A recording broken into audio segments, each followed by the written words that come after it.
सिंध के अंदर overwhelming vote पड़ा पाकिस्तान पीपल्स पार्टी को, और ख़ास तौर पे अंदरून सिंध के अंदर, और केपी के अंदर तो तहरीक इंसाफ को सूबे के हर हिस्से के अंदर ओवरवेलमिंग वोट पड़ा। तो क्या उसकी वजह से क्या डिसेंट्रलाइजेशन और पॉलिटिक्स की तरफ जा रहे हैं?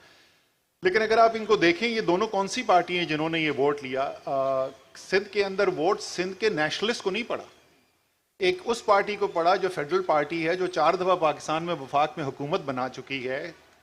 खैबर पख्तूनख्वा के अंदर वोट जो है वो पख्तून नेशनलिस्ट पार्टीज को नहीं पड़ा, एक ऐसी पार्टी को पड़ा जिसका लीडर लाहौर से है, जिसकी सियासत जो है वो वफाक की सियासत है। तो 18th अमेंडमेंट की जो आपने बात की, मैं बहुत सपोर्टर हूँ 18th अमेंडमेंट का। मेरे ख्याल में 18th अमेंडमेंट एक बहुत अच्छा इकदाम था और उसको स्ट्रेंथन हमें करने की ज़रूरत है। लेकिन उसकी वजह यह नहीं है कि पाकिस्तान में सियासत जो है वो डिस्पर्स हो रही है और वो ऐसी कोई एथनिक शेप ले रही है। तो पाकिस्तान कमज़ोर नहीं हो रहा। 18th अमेंडमेंट में लोगों के मसाइल अगर उनके घर पे हल होते हैं तो उससे पाकिस्तान का वफाक मजबूत होता है, कमज़ोर नहीं होता। ये बिल्कुल डायनामिक्स ऑफ पावर की लैक ऑफ अंडरस्टैंडिंग है कि अगर आप तमाम ताकत जो है वो मरकूज कर देंगे सेंटर के अंदर तो उससे सेंटर मजबूत हो जाएगा।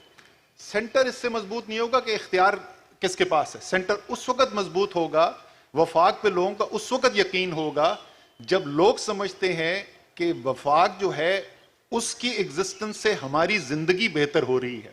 तो अगर किसी के गली और मोहल्ले के अंदर पानी का निज़ाम बेहतर हो रहा है तो वो मुल्क के बारे में बेहतर सोचता है। अब सिर्फ सवाल ये है कि अगर आपने मुल्क के बारे में लोगों को बेहतर आप चाहते हैं कि उनकी सोच हो, जैसे मैं समझता हूं कि ज़्यादातर पाकिस्तानियों की है, तो जैसे मैंने कहा कि वो काउंटर इंडिकेटिव लगता है, लेकिन काउंटर इंट्यूटिव लगता है, लेकिन आपको पावर डिस्पर्स करनी है, डिवॉल्व करनी है। अच्छा, इसके अंदर दो मुख्तलिफ पहलू हैं। एक तो आखिरी में इसकी बात करके फिर I hand it over to you.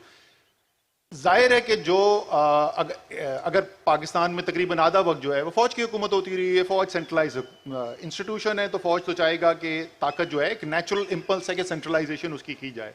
लेकिन क्योंकि पाकिस्तान का पॉलिटिकल सिस्टम भी जो है वो डोमिनेटेड रहा है बहुत अरसे तक इसेंशली पार्टीज से which are family controlled parties, और फैमिली कंट्रोल करना चाहती है, तो एक फैमिली कंट्रोल पार्टी के लिए भी ये सिस्टम बेहतर सूट करता है जहां सारे इख्तियारात मरकूज हों एक जगह के ऊपर। वहां पे भी पावर डिवॉल्व होना जो है वो उस पॉलिटिकल पार्टी के मिजाज को और उसके इंटरेस्ट को सूट नहीं करती। सो जाहिर है जमहूरियत सबसे अव्वलीन रिक्वायरमेंट है, जमहूरियत तो जाहिर है होनी ही चाहिए। पाकिस्तान बना जमहूरियत की बुनियाद पे, पहला दुनिया का मुल्क जो वोट की बुनियाद के ऊपर बना।